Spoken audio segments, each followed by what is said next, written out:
In this lesson, we're going to look at argument using relevant evidence and sound reasoning to support our viewpoints. And we're going to do this through the topic of the Titanic. Okay, so this is what your handout looks like. This is where we start. This right here, this is the video.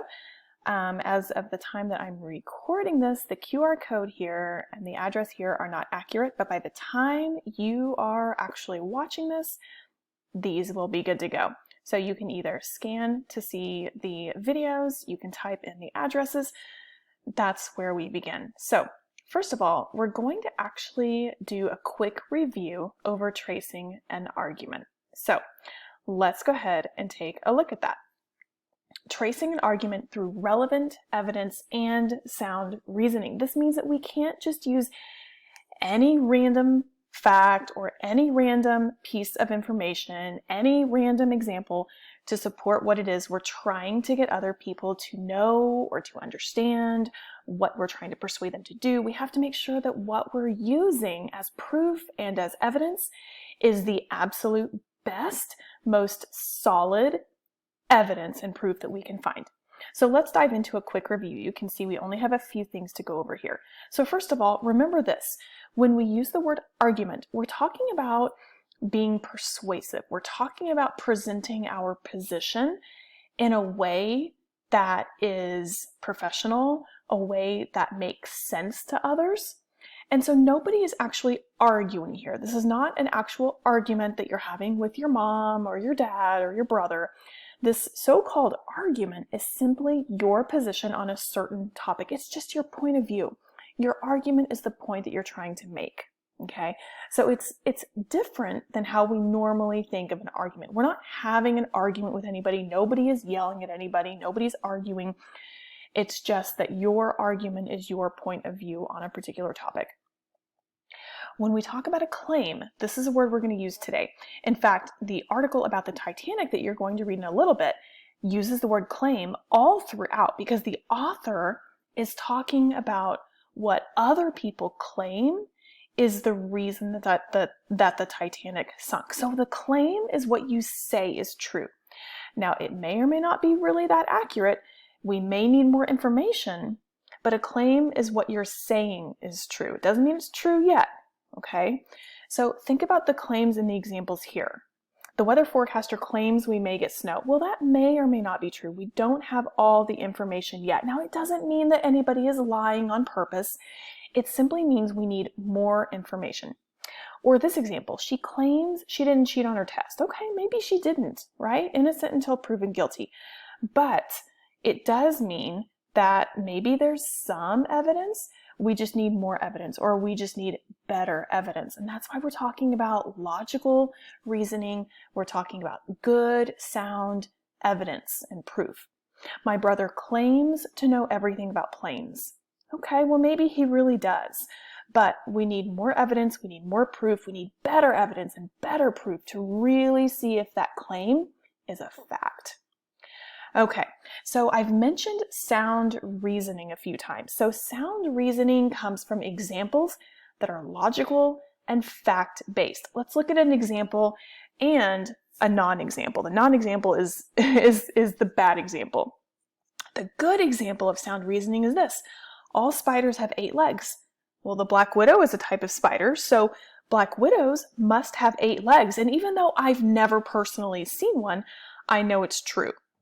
Okay, it's logical and it's fact-based. Here's a terrible example. This is what not to do. Spiders bring bad luck.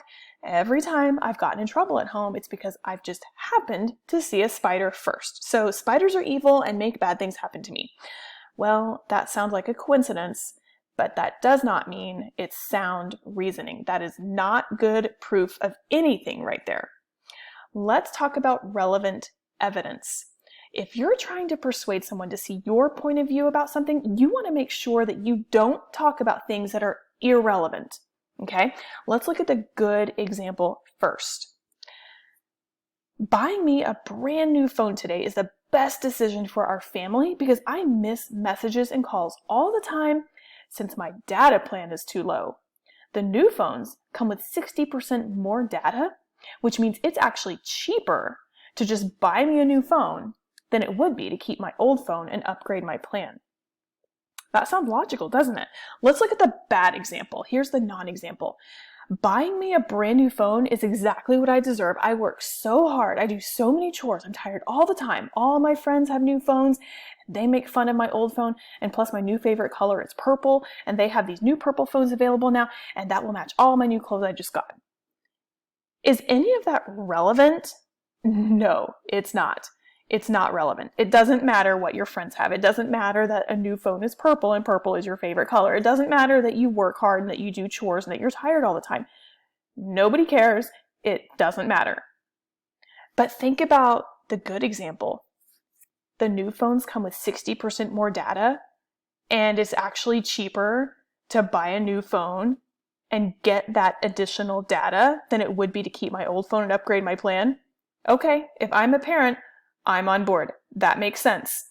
So when we're talking about relevant evidence, we're talking about making sure that the proof and the examples and the facts that we're presenting are truly facts and that they do make sense with the topic at hand.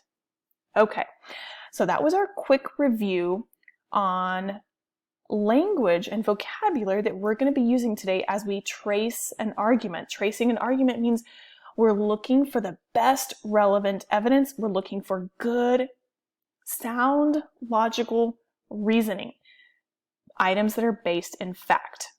Okay, so back to our handout here. So we just did this part. We just reviewed tracing an argument. Okay, here is your second step. You're going to start by watching two short videos. One is about 4 minutes, one is about 3 minutes, and they're both about the Titanic. And both videos have to do with a discussion over what role a fire that was on the Titanic actually played in the disaster. So it's common knowledge that the Titanic hit an iceberg, right? But there was also a fire going on inside the ship at the same time that relates to the situation, to the tragedy. So here are a few different ways to access each video. Okay. This is the title.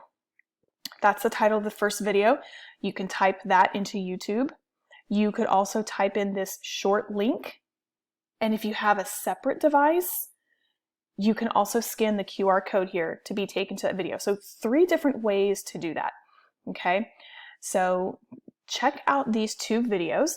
These 2 videos are going to give you really good background information so that by the time you read the article will make a lot more sense. Okay, then you're going to go on to step 3. This is step 3.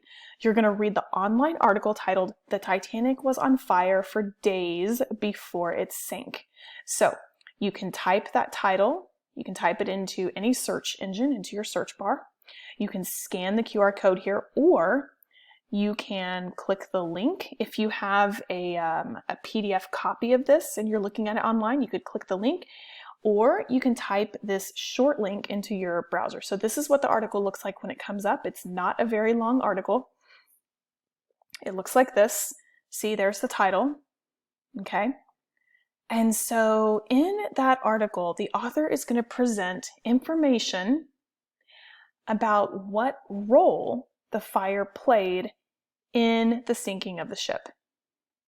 I think you'll like the article. It's interesting. Okay. Finally, you're going to complete the chart that's titled "Argument, Evidence, and Reasoning" located below. Okay. Now, when you answer the questions and the prompts on this chart, see you've got space to type.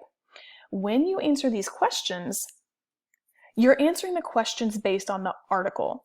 The reason I provided the videos for you is because I wanted you to have some background information so that when you read the article, you can picture things in your head. You'll understand what the author in the article is talking about, okay? All right, so let's go over the questions. The first one is actually done for you. The question of the prompt is here on the left, and then what you're going to write is over here on the right-hand side. So the first one, and remember, these all refer to the article, so you can go back to the article again and again if you need to. So this one says, which quote or lines from the article best represent the author's position, meaning what he believes, what the author of the article believes on the topic of the Titanic, okay? And so I went to the article and I grabbed the quote that best represents the author's position. So this one's done for you. The author says, in the end, the only thing the new evidence indicates is a new level of negligence and risk-taking by those in charge. A ship that was ill-equipped with lifeboats was sailed while on fire through an iceberg-infested area at full speed. Right? Sounds like a recipe for disaster. So this is part of what the author believes to be true on the topic of the sinking of the Titanic. So as we go through the rest of these questions, you can type your responses in here. You can grab quotes that represent the best evidence, the most solid logical reasoning for each question here. Like this one right here. What does the author mean in the third paragraph when he states that the Titanic story is still evolving? The Titanic story is still evolving. What does the author mean? And so that tells you, you can go back to the third paragraph of that article, reread that paragraph, type your answer over here. In the middle of the article, the author explains a coal fire in Pennsylvania that has been burning since 1962. How is this information relevant in helping the reader understand the coal fire on the Titanic? Because you might be thinking, why did they sail for days and days with a fire on the ship? Why didn't they just put it out? Well, there are a couple of different reasons. So think about why the author includes this story about a fire that is still burning in Pennsylvania since 1962. How about this one? What is the author's purpose of including the dialogue, the conversation between the attorney and the coal stoker? The coal stoker is the guy on the ship who stokes the coal in the fire that we're talking about. His name was Barrett. So what is the author's purpose in including that conversation? What is the best text evidence for the claim that fire caused the ship to speed up, moving way too fast? What is the best text evidence for the claim that fire is what caused the ship to go too quickly? How about this one? Which part of the article best supports the author's belief that fire was definitely a major reason why the ship sank?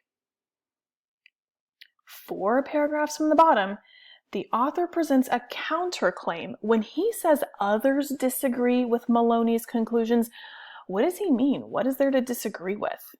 Okay, so keep an eye out for that.